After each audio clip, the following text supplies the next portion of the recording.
everyone, and welcome to my channel. My name is Sarah Lipkowitz, and I'm a real estate agent based in Montgomery County, Maryland. I specialize in homes and farms in Maryland and Virginia. And today I wanted to make an updated video about moving to Columbia, Maryland.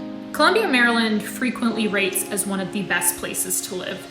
And that's by major publications like Forbes, among others. And there's certainly a reason for that. Columbia is one of the oldest planned communities, and it is also one of the most successful planned communities in the United States. So you have 10 villages in Columbia, so 10 neighborhoods, many of which are connected by walking paths, which is really, really nice. And each individual village will have its own board of directors, its own community association. And then from that board of directors, from that community association, there's usually a representative who then represents that village at the Columbia Association. Now the Columbia Association hosts events and festivals. It maintains, the parks, the lakes, the walkways, those playgrounds in between all the neighborhoods. And it also maintains a lot of the facilities. So there's, swimming pools, skating rinks, there's an equestrian facility. The Columbia Association is really, really active, and that is in part what makes Columbia such a great place to live. The first place we stopped was Lake Kittamaqundi. Now this is really the lake. Nobody calls it by its actual name. It's the lake. It's the main lake. There are multiple lakes in and around Columbia with walking trails around them, but this is really the most central one. And you'll find that there's a Whole Foods, there's dining, there's entertainment, there's an outdoor stage, and I particularly like Sushi Sono, which is right on the water, so you can have really good sushi and look out on the water, which is nice. And it's just a nice gathering spot. It's also where they host their outdoor movie nights in the summertime, so there's frequently events, concerts, things like that going on. Now, you can't really get away with talking about Columbia without bringing up the mall in Columbia, which is also very central. It's really close to the lake, and it has obviously plenty of shops. There are a lot of new restaurants that it went in recently that are very popular. It was pretty quiet when we went by because we were there in the middle of the day on a weekday, but during the weekends, it's pretty busy, and it's certainly a place that I spent a lot of time growing up.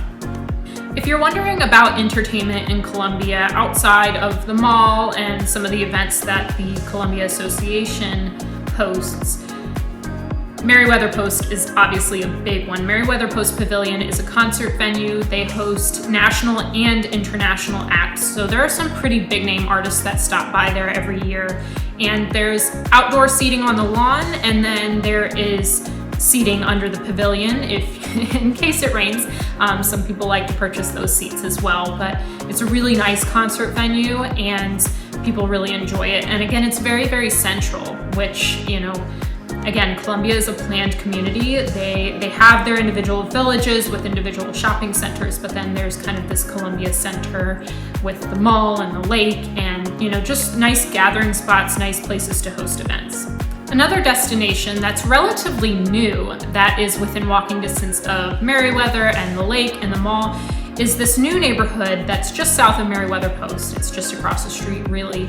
And it consists of some high-rise buildings. It is a lot of new luxury apartments and restaurants and shops. And you have a Busboys and Poets there, which has live music.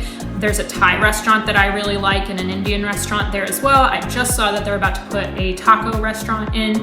And then there's kind of a green area down the middle where, in the summertime and on the weekends, you'll see people sitting out with their kids and, walking their dogs up and down that area. So it's really, really nice. And it shows you that Columbia might be one of the oldest planned communities, but it is certainly growing and changing with the times. If you're curious about opportunities for education, HCC, Howard Community College, is also very centrally located in Columbia, and it offers the opportunity for students to get a degree, to advance their career, to take non-credit courses. The campus is really beautiful. It's really walkable, lots of parking, again, very centrally located.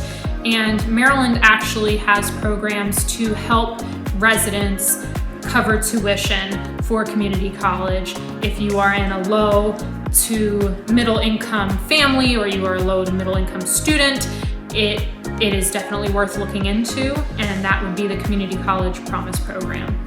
Since since I showed you some of the more central areas of Columbia and some of the more popular areas to hang out, go shopping, get food, I thought we should also take a little bit of a drive around some of the neighborhoods, because one feature about Columbia that's really interesting, there is this what I would describe as a very Columbia style home. So while there are newer homes, there's still new homes being built in and around Columbia.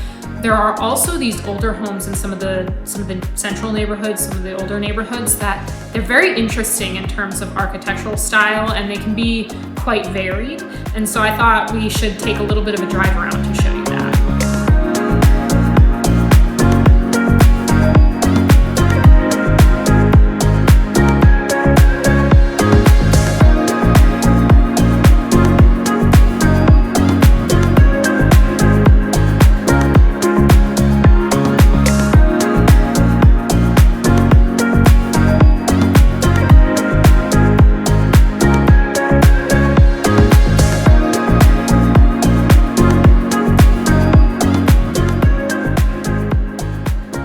Questions I get asked all the time about Columbia, Maryland is, what are the costs associated with living in a community like this? Obviously, there are so many amenities. Are we paying for that? How does that work?